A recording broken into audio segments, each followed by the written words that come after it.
नमस्कार दोस्तों, मैं डॉक्टर कैलाश आप सभी दोस्तों का बहुत बहुत स्वागत करता हूं मेरे इस YouTube चैनल पे। दोस्तों, आज मैं जिस बीमारी के बारे में बात करने वाला हूं वो महिलाओं में खासकर होती है। महिलाओं में इस बीमारी के वजह से उनमें स्टेरिलिटी या इनफर्टिलिटी डेवलप हो जाती है। वो बांझपन के शिकार हो जाते हैं, निसंतानता के शिकार हो जाते हैं और माँ बनने का जो सुखद अनुभव होता है वो उन्हें नहीं मिल पाता है और इस कारण से महिलाएं हमेशा डिप्रेस्ड रहती है, चिंतित रहती है।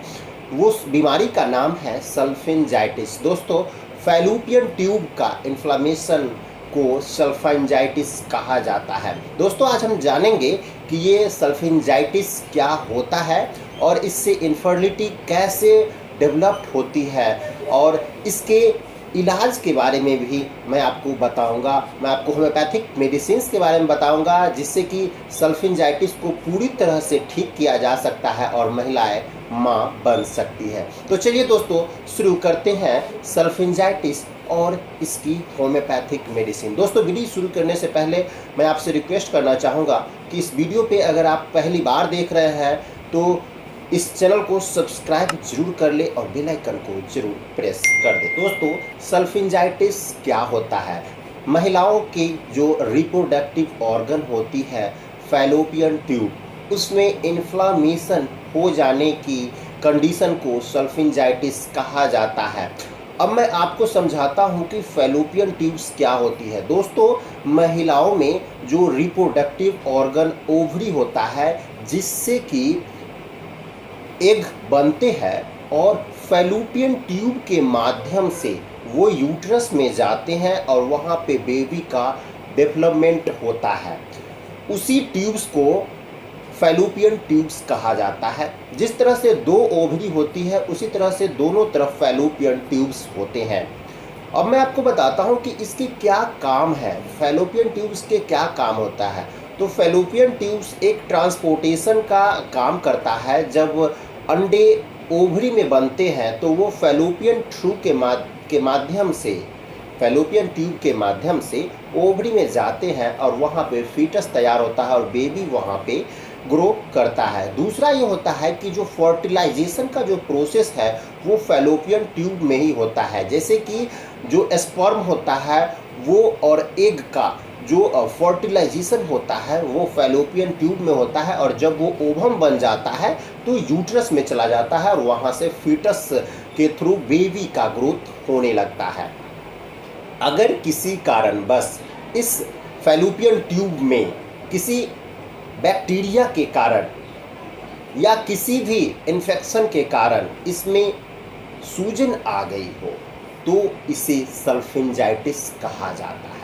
कारणों की अगर हम बात करें तो जिनको पेल्विक इन्फ्लामेटरी डिजीजेज है उनको ये ज़्यादा होने के चांसेस रहता है। जिन महिलाओं को क्लेमेडिया या गोनोरिया या सेक्सुअल ट्रांसमिटेड डिजीजेज हैं उनको ये ज़्यादा हो जाता है और उन महिलाओं को भी ये ज़्यादातर देखने को मिलता है। जिन महिलाओं के मल्टीपल सेक्स पार्टनर्स होते हैं उनको भी सल्फिंजाइटिस होने की आशंका बहुत ही ज़्यादा रहती है।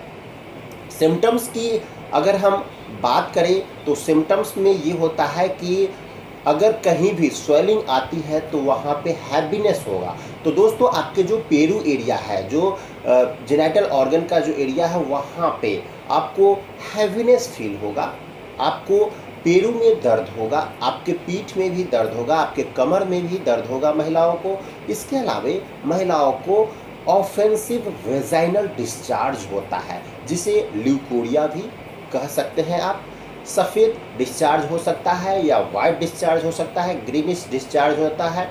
यानी कि जो वेजाइनल डिस्चार्ज होता है उसमें मल्टी कलर होते हैं, कभी ग्रीनिश, कभी येलोइश, कभी कभी इसमें ब्लड भी आ जाता है। इसके अलावा इसमें नौजिया हो सकती है, वॉमिटिंग की कंडीशन जिसे उबकाई कहते हैं, या आपको बुखार भी इसमें आ जाता है, कमर में दर्द रहता है, आपके पेरू में हैवीनेस रहती है।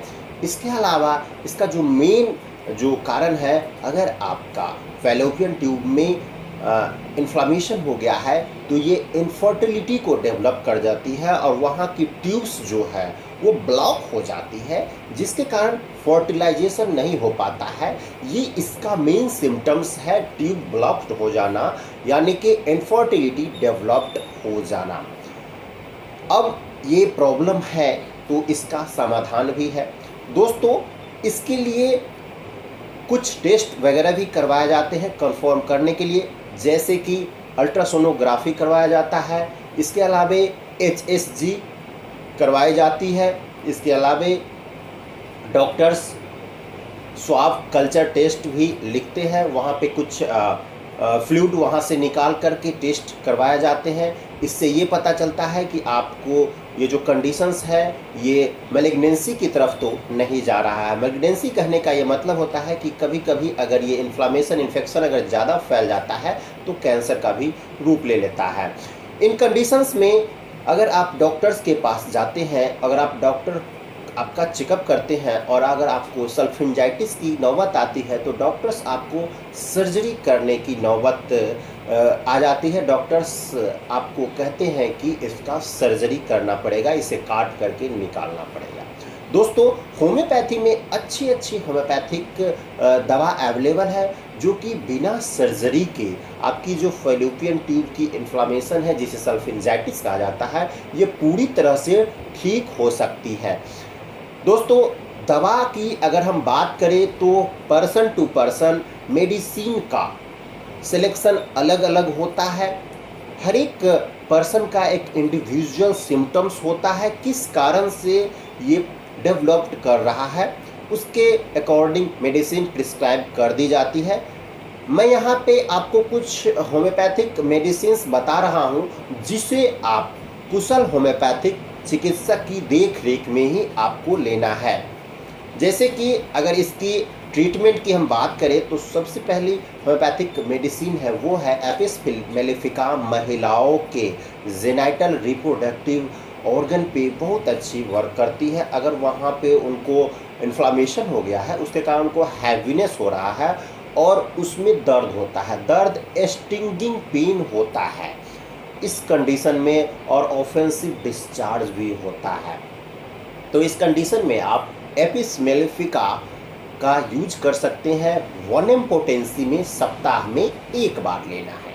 इसके अलावे दोस्तों, अगर ग्रीनिश ऑफेंसिव डिस्चार्ज हो रहा है, वेजाइनल डिस्चार्ज हो रहा है, ग्रीनिश हो रहा है और उसमें ब्लड भी आ रहा है, तो उस कंडीशन में मर्कसॉल 200 पोटेंसी में सुबह शाम 2-2 बूंद आपको लगातार लेना है। इसके अलावे जिस महिला को अगर सल्फिंजाइटिस की कंडीशन है और फिजिकल रिलेशनशिप बनाने के समय उनको दर्द होता है, तो उस कंडीशंस में उनको CPR 200 पोटेंसी में 2-2 बूंद सुबह शाम उनको लेना है। इसके अलावे जिन महिलाओं को सल्फिंजाइटिस की प्रॉब्लम होती है और उनको ऑफेंसिव डिस्चार्ज होता है, इसके अलावे उसमें म्यूकस बहुत ही ज़्यादा आती है, वेजाइनल डिस्चार्ज में म्यूकस बहुत ज़्यादा आता है, कमर दर्द बना हुआ रहता है, तो उस कंडीशन में नेट्रम कार्ब आपको 200 पोटेंसी में यूज करनी है। 200 पावर में 2-2 बूंद सुबह शाम यूज करनी है। महिलाएं इस दवा को किसी अच्छी होम्योपैथिक चिकित्सक की देखरेख में ले सकती है। इसके अलावा एक और मेडिसिन मैं आपको बता देता हूँ कि इसमें जो ऑफेंसिव डिस्चार्ज, जो लिकोरिया का कंडीशन बहुत रहता है, उस कंडीशन में REPL डॉक्टर एडवाइस की 110 नंबर की ये दवा आपको लेनी है। REPL 110 ल्यूकोरेस्ट के नाम से आती है। इसे 10 बूंद सुबह दोपहर शाम हल्के गुनगुने पानी के साथ आपको लेना है। तो दोस्तों, आज के लिए इतना ही। अगर आपको सल्फिंजाइटिस की कंडीशन है तो आप डॉक्टर से कंसल्ट करके इस दवा का आप यूज कर सकते हैं, या आप अगर मुझसे ट्रीटमेंट लेना चाहते हैं तो पेड कंसल्टेशन के थ्रू आप मेरे व्हाट्सएप के माध्यम से आप ट्रीटमेंट ले सकते हैं। अगर आप दवा होम डिलीवर करवाना चाहते हैं, घर बैठे बैठे दवा ऑर्डर करना चाहते हैं, तो वो सुविधा भी उपलब्ध है। आप इस व्हाट्सएप नंबर पे कांटेक्ट करके आप उसे ट्रीटमेंट भी ले सकते हैं और घर बैठे बैठे दवा भी मंगवा सकते हैं। तो दोस्तों मिलता हूँ फिर नई बीमारियों में नई नई बातों के साथ। तब तक के लिए आपका दोस्त आपसे विदा लेता हूँ। धन्यवाद।